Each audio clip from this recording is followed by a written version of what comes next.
حضور علیہ الصلوۃ والسلام نے ایک دن صحابہ سے فرمایا تھا کہ تم ایک ہوتے ہو اور کئی ہزار کافر کو بھگا دیتے ہو، ایک وقت آئے گا کہ ایک کافر ہوگا اور 1000 مسلمان کو بھگا دے گا۔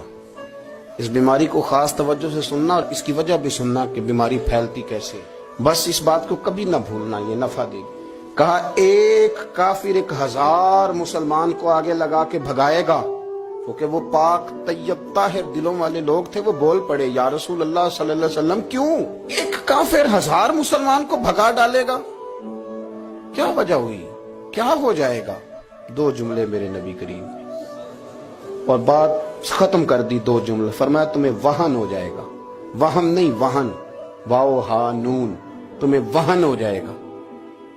یا رسول اللہ یہ کس بیماری کا نام ہے؟